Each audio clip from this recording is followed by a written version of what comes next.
Hello viewers, welcome back to Haileybury where we unravel the minds of visionaries and leaders. Today we are honored to have two distinguished guests with us for deep discussions into the world of strategy. First, let me introduce Mr. Simon O'Grady, the founding headmaster of Haileybury Bhaluka.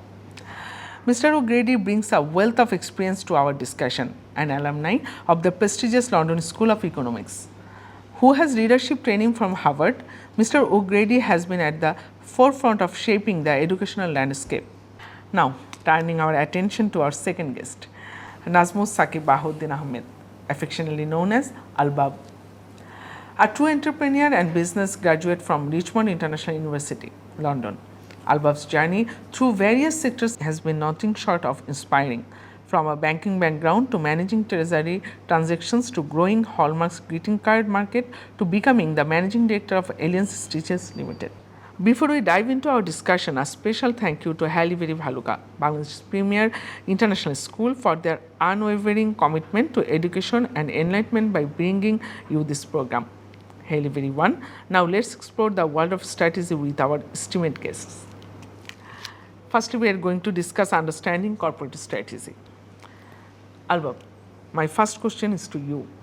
You are very well known for starting the movement titled Valor of Bangladesh, under which you started Bangladesh Strategy Summit.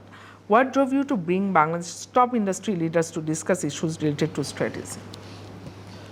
Thank you for the question, and thank you, Haileybury, for inviting me to this program. And thank you, Simon. I'm really privileged to be here on the same stage with you. I would like to answer this question, I would like to take you back to 2020 when the world was in the clasp of COVID. As a forte of mine, I have developed or have this knack to develop network. That has definitely helped me in my career all the way, but network within the leadership community has been serving my purpose of business. But I did not realize that while we are in within the four walls during the COVID, that this network with the leaders would come into play and give birth to this organization, the first ever organization that disseminates organic communication. We conducted 50 webinars along the year, and we had brought forward about 200 leaders, and we discussed 2 points. One is, what have you faced today? What was your experience today? And what is your prediction for tomorrow? What the benefit was, you're having in each session 4 industry leaders from 4 different industries talking about their experience and talking about their pain points and predicting their future for tomorrow. It became so popular that we had 2,000, 300,000 views all the time. Now, this led to the idea of creating this platform formally. So, Valor of Bangladesh now, what it does, it brings in these leaders, holds summit, hold small or big programs where we discuss the contemporary issues. Whatever is being said, it's being manuscripted and transcripted, and it's being disseminated within the other stakeholders, concerned stakeholders. So this is a unique platform, and all it carries is strategy, strategy, strategy. Simon, as per Albab's response, and we also know you are a leading thinker. So I'm going to question you on something that one of my favorite leading thinkers said, and that is Steve Jobs, the founder of Apple. He said once, you can't just ask customers what they want and then try to give to them. By the time you make it and give it to them, they will want something new. How does it apply to the world of education and teaching? What do you think? Wow, well, I mean, the genius of Jobs, and indeed the genius of Apple, is to be able to anticipate customer future needs and wants in a way that customers simply do not know. So, for example, the iPad and the iPhone, they were market-forming products. And indeed, the genius thereafter was to take those market-forming products and to relentlessly improve them year on year, to relentlessly simplify them, to relentlessly beautify them. So conceptually, they were market-forming. Aesthetically, they were just getting better every year. So you were adding to that market formation. And now, of course, Apple is in the business of, that separate income stream of peripherals, which Apple customers are loyally committed to.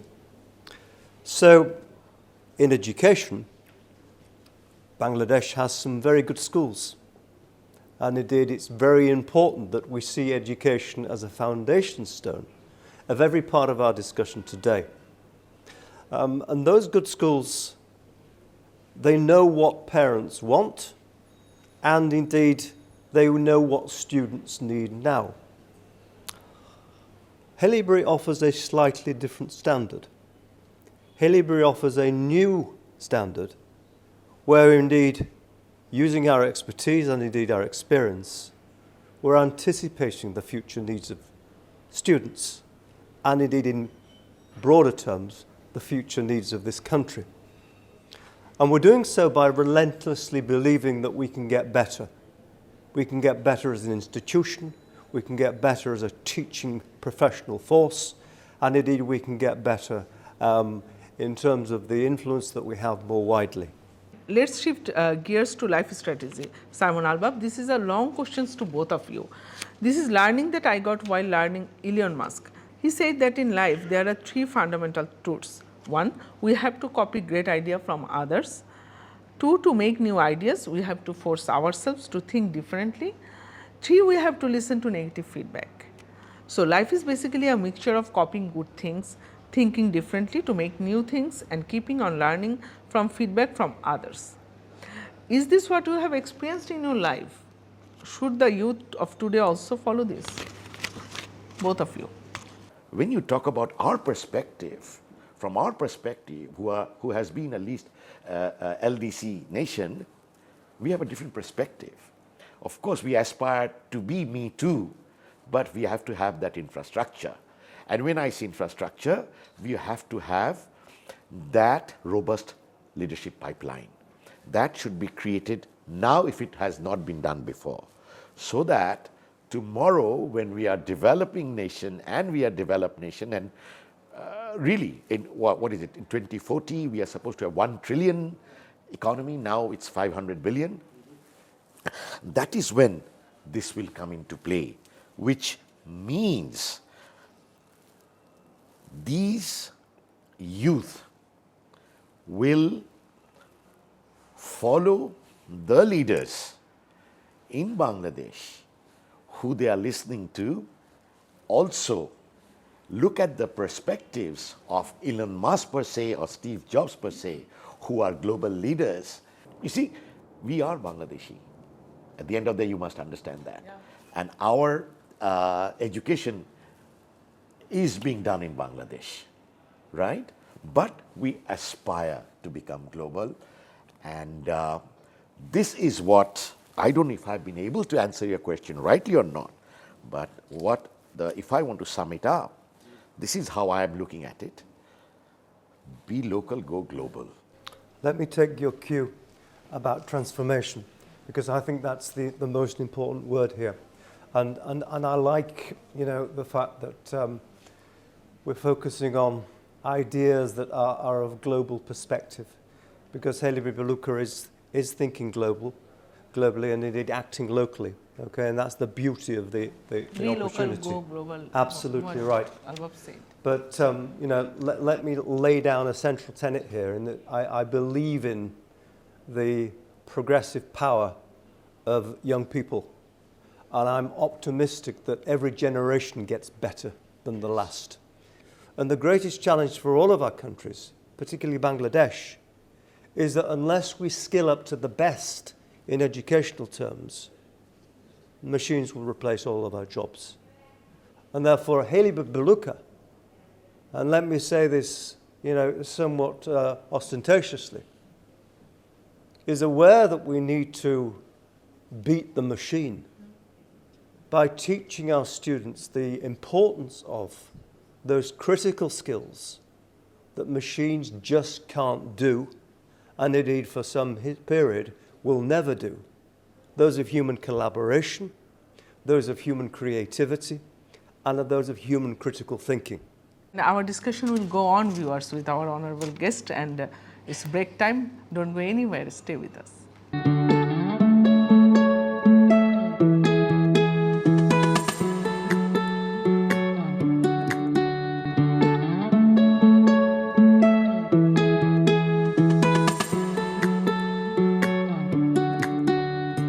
Welcome again. After the break, we are going to discuss sustainability lessons from the boardroom to the classroom. Albab Simon, thank you so much, such an interesting discussion till now. And I go now to the elephant in the room, sustainability. I quote here two leaders of the world's two biggest competitors, Microsoft and Google. While both these companies fight each other significantly in the market, the one thing the heads of both these companies, namely Satya Nadella and Sundar Pichai, agree on is that sustainability has to be the leading objective of the coming years. What I want to ask is, while thousands of companies from these developed countries took years to contribute to global warming and to gain world leadership, how can growing companies in third world countries invest in sustainability at the cost of their growth? It is proven statistically that investment in sustainability initiative cost a lot to companies. Both of you. Sustainability strategy in Bangladesh, it's one of the best there is. And if you look at the certifications, the international certifications that the country holds, justifiably so, it has invested in that in a way that sets it apart from the competition globally and in a way that gives it competitive advantage. In order to make this sustainable both for the world and Bangladesh, because the two go together, the current competitive advantage of this country needs to be supported by bigger players. Now, in education, not at a smaller level, but a key level, Haileybury Bhaluka is playing its part in making sure at the micro level we're ensuring that the caliber of student moving from the classroom to the boardroom stay in this country. And indeed, we are ensuring that the caliber of student that we are creating are the leaders of the countries tomorrow. Okay. And what do you think, Albab? Definitely, it's encouraging with what Haileybury is proposing. And I tell you, if Haileybury can do that, Bangladesh will see a lot of human assets at the top. I think Bangladesh becoming an SDG nation by 2030 as promised is still a far cry. Far cry, yeah. Simon, did you agree with that? I do agree with that, and the issue of Bangladesh achieving its SDGs is one that the world wants to support in making that happen. But there is a difference between wise words and rhetoric, empty rhetoric, and actions that will make sure that its timeline for achievement is kept on course. Actions speak louder than words, and it's very important at this time of change and this time of crisis that organizations like the World Bank and indeed the rule-making authorities for competition support the country in its valiant efforts to improve. this country's made huge steps over the last few years, and indeed it's got great goals. It will not achieve its ambitions, however, without the global compliance and the global support of the world's institutions. Now we are going to talk about leadership strategies, Simon. And firstly, I am asking you, considering the ever-evolving business landscape, there are many examples of some great companies which started selling something and ended up selling something else. As an educator, what would you tell youth is the better strategic model to follow in their business ideas? Stay focused on the same business or evolve? So to focus or evolve, that is the question. It has a certain Shakespearean ring, but let's bring it bang up to date, or as bang up to date as we can bring it. I want to talk about Michael Porter, Professor Michael Porter, and his work on competitive strategy, both competitive strategy of businesses, competitive strategy of industries, and indeed ultimately the competitive strategy of nations like Bangladesh. And, you know, Porter answered this question analytically in terms of focus or differentiation. And of course, as every academic of any global stature would say, it really depends. And it depends on certain structural factors to do with an industry, including education. And education is a great example of a successful global industry. Focus requires, you know, certain niche markets. It requires certain specializations to be able to create a sustained competitive advantage. And maintaining that focus as a business means that you have to be highly efficient, you have to continuously look at the way you're doing things, and you have to excel in what you're doing so that your degree of specialization is maintained. So if I may bring it down from that aloof level to the level of education, and indeed in Haileybury Bhaluka, education is an evolutionary process, and it's based upon what works best. In Haileybury's view, we are a research-led school. We practice what works best with our students in a way that will give them the best possible education. We make sure that we hold to our ideal of high performance because we believe that every student is capable of high performance. Belief is one thing, practice is what makes it happen.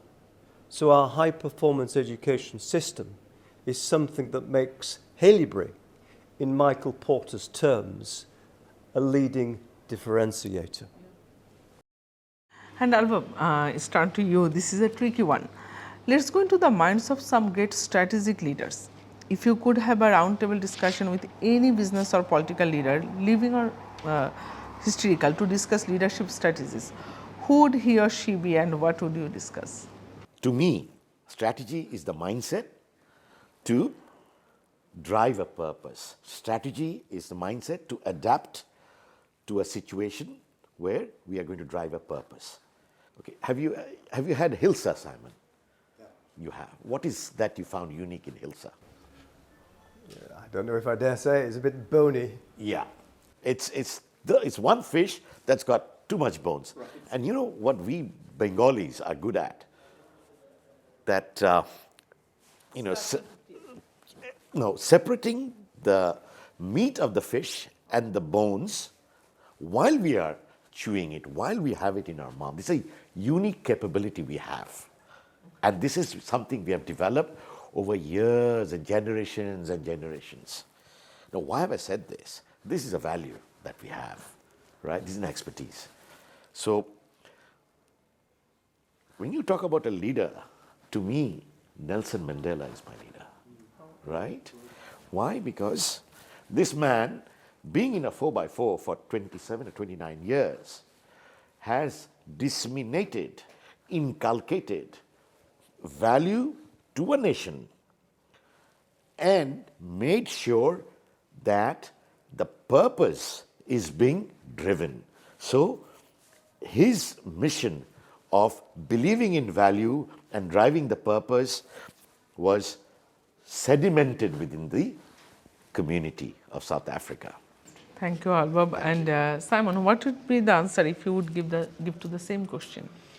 Well, I agree entirely with that, but allow me some artistic license, if you will, in changing the round table to the dinner table, and allow me to increase my guest list.